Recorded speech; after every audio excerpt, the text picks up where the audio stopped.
not concede. We are not Venezuela. So Biden cannot steal these elections. We are not Venezuela. Get this clear, Democrats. We are not going to allow fraud in our country. Never. Never. Are you from Venezuela? Yes. Wow, and what we see happening, this It kind happened of... in Venezuela. Yes, exactly as it happened right now. The count stopped in the middle of 10, 11 p.m. in 2004. 3 in the morning, the government from Maduro announced that he had won the elections when we, the party from the candidate that was at the time, Capriles, it was the president already. 3 hours after, they announced to the country that we had lost. Find out later on, they used the machines from Dominion too. They stole the election, the machines were tampered. And here where we are right now, Venezuela, Americans, you don't want a life in Venezuela. We want our freedom. We want our kids. We want our kids to have the freedom and the right to a correct life and education and health insurance. Venezuela now has nothing because Maduro took over. How? He stole the elections with the Dominion machines. We can't allow this to happen in the United States. We own this to our kids. We own this to our generations. We need to stop that right now. If we don't do it, we lost our nation. We can't allow this to happen. No other watch. We just can't. Stand out there. It's not about who you belong to. It's not about Democrats. It's not about Republicans. It's about being an American citizen and fight for our rights, for our and for our kids.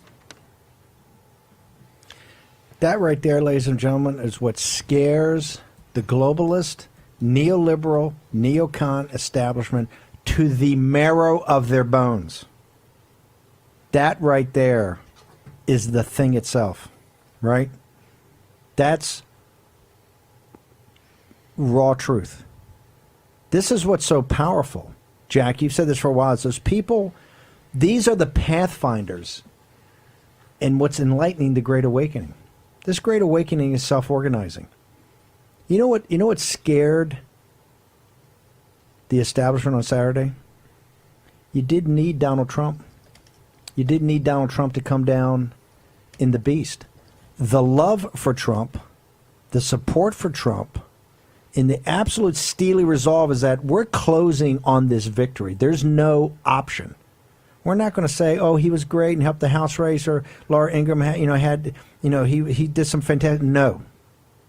The steely resolve that this victory must be closed. And nobody's going to back off.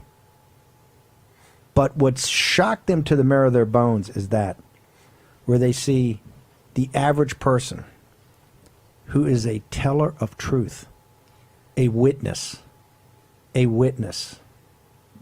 right? Like Whittaker Chambers, this is a witness to communism. This is a witness to cultural Marxism. This is a witness to the power, the will to power of our opponents. And this is what's driving the Great Awakening, right? This is what you saw in the 96-mile caravan in Arizona. This is what you saw in Butler, Pennsylvania, the 54,000 people. This is what you saw in South Florida.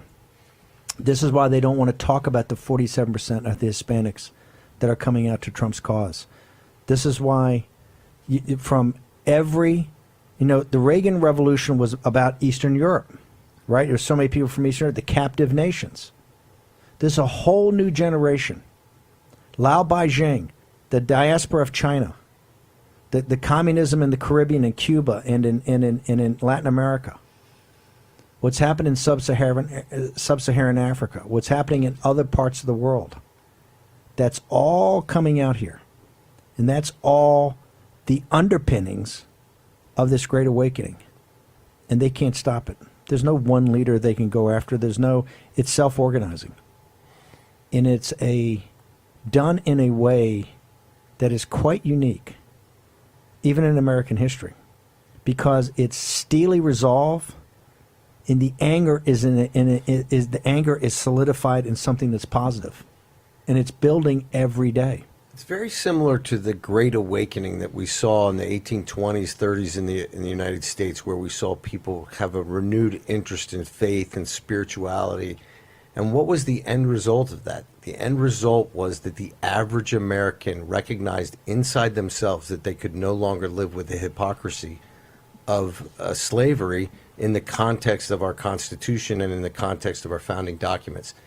And I think right now, Steve, we're seeing another great awakening where people are beginning to realize the value of these Constitution and the Declaration of Independence.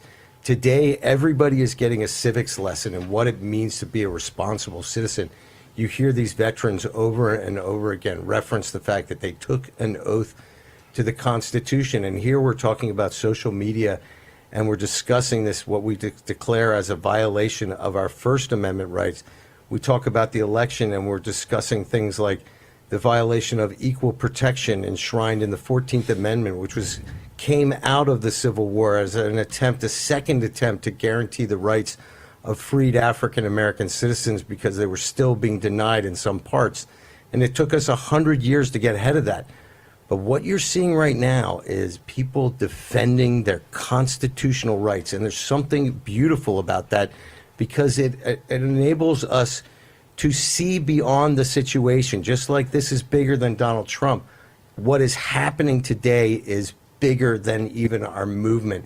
It is an acknowledgement that this is a nation of laws, and it is built upon probably the finest document ever created. I recommend everybody go out and read it. It should take you about 45 minutes to read the entire Constitution. It will change your life if you have not read it, because when you know what your rights are, you will know to defend them. Yeah, and the powerful thing, I think this is one of the great things the Tea Party movement did. Remember that the original documents had kind of not been forgotten, but they had been not put up as front and center of the American experience today, the modern American experience. One of the powers of the Tea Party movement was it brought the Declaration, it brought the Federalist Papers, it brought the Constitution. Mark Levin, I mean, people that started then teaching the Constitution, people understood it.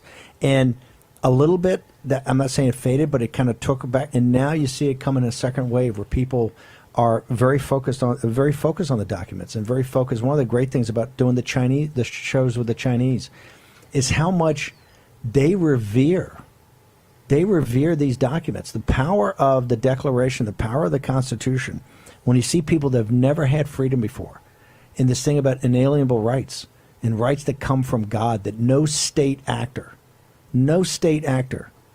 can give those rights to you, and they cannot take them away, because those rights come directly from God to you. And you talk to the Chinese in the diaspora, it's so powerful what these documents mean, and that's why they need to be defended, right? And that's why, look, a lot of people are going to sit there and say about Trump, well, he did great things, and this movement's going to go. No.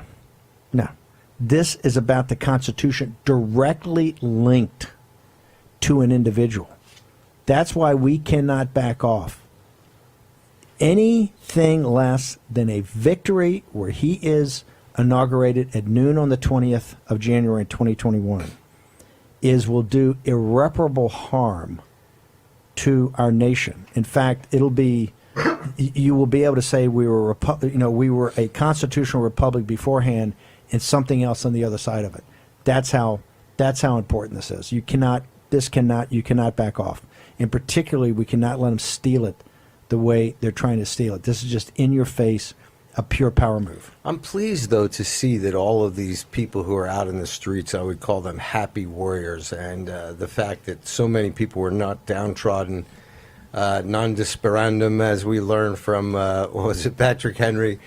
So the one thing that I think is very key that everyone has to understand, we hear all this talk about, Civil War and all this craziness, as we go through this Constitution of ours, the First Amendment protects our rights to free speech. It protects our right to assemble peaceably. It protects our rights to worship as we please. And the Second Amendment is a guarantor of those rights. And it's very serious. It's not something that should be taken lightly. And it shows you what a razor's edge we are on as a nation. And I applaud the deplorables. I applaud the Trump supporters for keeping it so civil, because we as a nation have spent the last 7 months watching black-clad progressive terrorists take to the streets and burn and vandalize our country.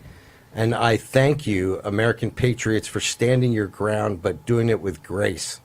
I was out at the march, and something that really struck me was there was chants of USA, USA, USA, and the singing of the national anthem. There was definitely Trump, Trump, Trump chants, but definitely more USA, USA, USA. Here's the thing about it is that you say, and this is the steely resolve versus the anger. And people said, "Oh, we're on the edge of civil war, edge of civil war." The people on Saturday know they're winning. It's the confidence that comes. Victory begets victory. They know they won in a sweeping victory. They know they won in the House. They know they won in the Senate. They know they won at the state legislatures. Not only is their cause righteous, it is being embraced by more and more and more people. It's not a nativist movement. It's not a white nationalist movement. It's none of that. And this is why the media was so petrified. They didn't want to cover any of it. The scale of it shocked them. The joy of it, The too. joy of it shocked them. It's the joy of victory. You know you're on the right side of history that gives you, that makes sure you understand you're in a historical moment, and it gives you joy. Yeah, they can't show the event. They can't show the joy because then it would disprove their narrative that it's a bunch of hateful people out there, being, crazy. But, it also goes to show that they know that we're winning because that's why they attack. That's Okay. why they came out after dark. We're going to come back. We got Michael Matt that's going to join us. Soros, Logos, Davos, next.